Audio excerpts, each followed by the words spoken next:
the CyberHub bunker and studio, you're tuning in to the CyberHub Podcast. And now for your host and CISO, James Azar.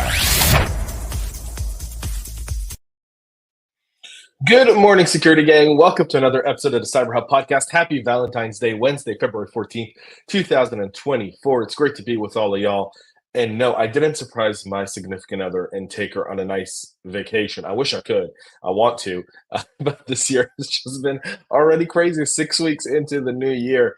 And I think I've racked up more miles than I did all of last year in just these 6 weeks. So thank you all for tuning in this morning. Happy Valentine's Day. Spend some time with your loved one. We don't need a day like today to remind us of the value of our significant others in our lives. And so I say that because, yes, it's Valentine's Day. Yes, people get all romantic and spend $100 on a dozen roses. That tomorrow will be 50. But nonetheless, we don't need a special day to remind us of the people that help us be the better version of ourselves.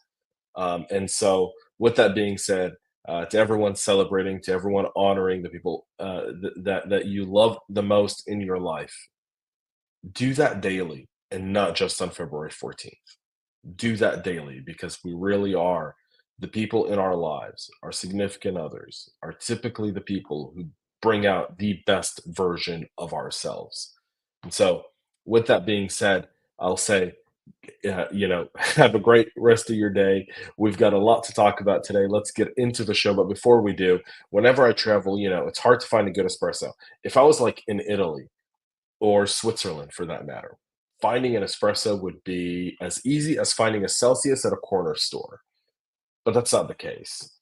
So I've got my Celsius this morning. Join me for a coffee cup cheer. This, by the way, a new flavor, raspberry peach. I've never seen this flavor before.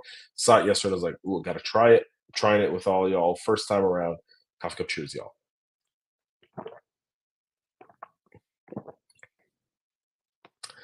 I'm not going to lie. That's a really, really good flavor. I'm going to have to order a bunch of these. All right. Let's go ahead and get started because we have a lot to talk about. Prudential Financial is now disclosing that their network was breached last week, with attackers stealing employee and contractor data before being blocked from compromised systems one day later. The global financial services firm and a Fortune 500 company manages around $1.4 trillion in assets. It provides insurance, retirement planning, as well as wealth and investment management services to around 50 million customers globally. This includes these United States of America, Asia, Europe, and Latin America. As the second largest life insurance company, it employs 40,000 people worldwide and has a reported revenue of more than $50 billion in 2023.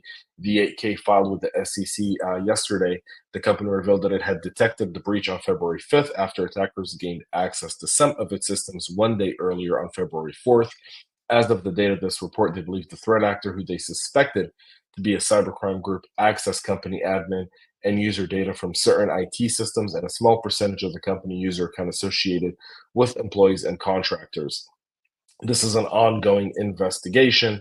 And so there's that. This isn't the first time Prudential is dealing, obviously, with this type of cyber event within their environment. They've obviously had a bunch of those previously, including one as recently as May of 2023. Something really important to understand. Typically, when you see the 8K, it kind of helps you understand a little bit about the type of breach that we see here. And there's been a trend where we're really, really strict on customer data, right? So we're putting in privileged access management and all these different tools on customer data in order to try and prevent these types of situations. And sometimes we overlook employee and contractor data because we don't see the value or it's not the same. And in fact, I would argue that it's even more critical that we protect employee and contractor data, because those are the wheels that grease our working machine, our company machine, that help make everything come together. And so, I'm not saying Prudential intentionally did this or anything of that nature. It's likely that they've compromised someone within the organization in a specific system that carried that data, potentially an HR system or an ERP system that had that data. And so that's why we may see the compromise directly affecting those individuals and not customers at this time. As more information becomes available, we'll share it here, but just something to keep in mind there as well. Microsoft on Tuesday rolled out a whole bunch of yesterday was Patch Tuesday. And in case you missed that, we'll get to the summary of Patch Tuesday here in just a moment. But they've rolled up a massive security-themed software update, calling urgent attention to at least 3 vulnerabilities being exploited in live malware attacks. And we'll get to those here in just a moment. One of the exploited bugs is CVE 2021-4389-0, dates back to 2021, when Redmond's security team said it was aware of attacks that attempt to exploit this vulnerability by using a specially crafted package that includes the malware family known as Emotet or TrickBot. In recent months, the threat intel team has seen an increase in activities from threat actors leveraging social engineering and phishing techniques to target Windows OS users. So there's a whole bunch of stuff there. With these specific vulnerabilities, let's get into Patch Tuesday here in just a moment, and we'll get into that summary. But first, $290 million worth of crypto stolen from the PlayDapp ecosystem in PLA tokens, a blockchain-based platform. It's using trade and non-fungible tokens, also known as NFTs, within games, allowing users to buy, sell, and trade digital assets across various games without any intermediaries. On February 9th, an unauthorized wallet minted 200 million PLA tokens valued at around $36.5 million. The blockchain security company PeckShield pointed to the possibility of an attacker using a leaked private key. PlayDapp immediately informed the community that the PLA token contract had been hacked, warning that they are taking immediate action to safeguard PLA assets until the situation was remedied. The platform transferred all locked and unlocked PlayDapp held tokens to a new secure wallet. They sent on a chain of messages to the attacker the following day, offering $1 million white hat reward if they had agreed to return the stolen contracts and assets by yesterday. The company also threatened to notify the FBI, etc. Well, first of all, they should have notified the FBI to begin with. Trying to negotiate on a reward doesn't always work, as we can tell.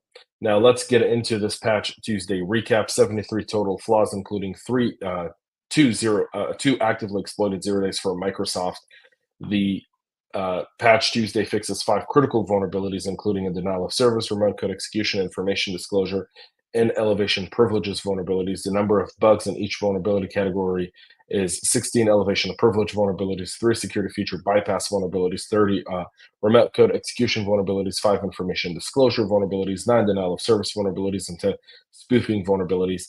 Again, 2 0 days were fixed. The one is CVE 2024-21351, a Windows Smart Screen security feature bypass vulnerability. This flaw was discovered by Eric Lawrence of Microsoft. The other CVE 2024-21412, an internet shortcut file security feature bypass vulnerability. This was an actively exploited internet shortcut file flaw that could bypass mark of the web warnings in Windows. An attacker could use that to essentially send a targeted, specially crafted file that's designed to bypass the display security check. Peter Gurnis of Trend Zero's Microday Initiative discovered the flaw and released a report on it today as well. It was being actively exploited by the APT group Dark Casino or Water Hydra in a campaign targeting financial traders. Microsoft says other researchers discovered the flaw independently, including DWBZN with Aura Information Security and Dima Lenz and Vlad Stolyarov of Google's Threat Analysis Group as well. So let's get into additional ones here. SAP, on their end, announced 13 new and 3 updated security notes as part of their Patch Tuesday, including one addressing a critical vulnerability in the SAP ABA cross-application component. CVE 2024-22131 has a CVSS score of 9.1, could be exploited by an attacker that has remote execution authorization to use a vulnerable interface to invoke an application function and perform actions without permission. So all in all, the web survey feature there provides an RFC-enabled function module that dynamically calls any static method of the system without checking for any specific authorization. SAP addressed the flaw by adding a configurable check on external calls to the function module, enabled by default. The check blocks the external calls, but customers can adjust the configuration to be able to use the web survey remote capabilities there as well. 7 medium severity flaws impacting bank account management, Companion, NetWeaver application server, ABAP, and NetWeaver business client for HTML, Fiori, master data governance material, and CRM were also resolved. So If you're an SAP shop, you want to make sure you get those addressed. Adobe on Tuesday released patches for at least 30 documented security flaws in multiple products, warning that users are exposed to code execution, security feature bypass, and application denial of service. Adobe called urgent attention to critical flaws in Adobe Acrobat and Reader, Adobe Commerce and Magento open source, and Substance 3D Painter and FrameMaker. Adobe also documented at least 13 serious security defects covered in the Adobe Acrobat and Reader update, warned that both Windows and macOS users are at risk. Successful exploitation could lead to arbitrary code execution, application denial of service, and memory leak. All in all, the company flagged the Adobe Commerce update for urgent attention, warning that unpatched installations are at risk of arbitrary code execution, security feature bypass, and application denial of service. The Bumblebee malware is making a return with new tricks, and they're targeting a bunch of businesses in the US. This is coming from enterprise security firm Proofpoint, who's saying the activity is targeting organizations in the US with voicemail-themed lures containing links to OneDrive URLs. The URL leads to a Word file with names such as release events, and then the hashtag sign 96.docm. The digit before the file extension varied. The company said on a Tuesday report the Word document spoofed the consumer electronics company Humane. Opening the document leverages VPA macros to launch a PowerShell command to download and execute another PowerShell script from a remote server that in turn retrieves and runs the Bumblebee loader. Bumblebee was first spotted in March of 2022. Is mainly designed to download and execute follow-on payloads like ransomware. It's been put to use by multiple crimeware threat actors that previously observed delivering the Baza loader and iced ID. So all in all, we're seeing some activity with Bumblebee now coming back and improved significantly. Again, there's a bunch of ways to detect this, and it's really, really, really critical to actually identify the TTPs and IOCs and how they're doing it, and then the file names, and then updating those file names within your email server as sending them to some sort of quarantine inbox in order to be checked. And then released if they're real, if someone uses that as well. And our final story this morning has to do with the Iran and Israel, regional war that's going on, and it's flaring up. The region is really flaring up. Israel, obviously, on Sunday rescued 2 hostages from Hamas, which in an unbelievable operation. If you haven't seen the video, I urge you to go see it. Straight out of a Hollywood movie of sorts. This morning, before we recorded the show, we know that Hezbollah, the terrorist group in Lebanon, had fired missiles towards the Israeli city Tzfat, killing 1 civilian and injuring 7 others. Israel is now responding with fire. The area is getting there, and this is coming after the Iranian foreign minister met with Hezbollah leadership in Lebanon just earlier this week and last week. And then yesterday he was seen meeting with the Hamas leadership in Doha, Qatar. This is all coming because there's a bunch of reports over the cyber conflict side between the Israel and Hamas war, with many seeing it as being opportunistic. There is some opportunistic stuff here. This article, by the way, is on Cyberscoop, and it's written by AJ Vicens. He's missing a few things in this one article here. Iran, Hamas, Hezbollah have all had significant cyber training coming originally from the Russians pre-2020, and then from the Chinese from around 2021 to today and continuing on. China has vested a lot of resources over the last about 18 months in training Iran, and Iran in turn training these other terror groups that are under its essentially, kind of like subnet of threat actors, whether it be in Iraq, Syria, Lebanon, Hamas, Egypt, and elsewhere, to be able to launch these types of attacks. And so a lot of this stuff is really targeted at either disrupting Israel technology, causing financial and economic loss. Obviously, when your country's at war, then your economy isn't functioning. The fact that Israel still functions as an economy in a country of 10 million people, where nearly 600,000 are deployed as soldiers, right, between reserves and active duty personnel, is mind-boggling to begin with in a country as small as the state of New Jersey. So there's some stuff in here that really is kind of a little off base. Iran did launch multiple cyber attacks on Israel on October 7th.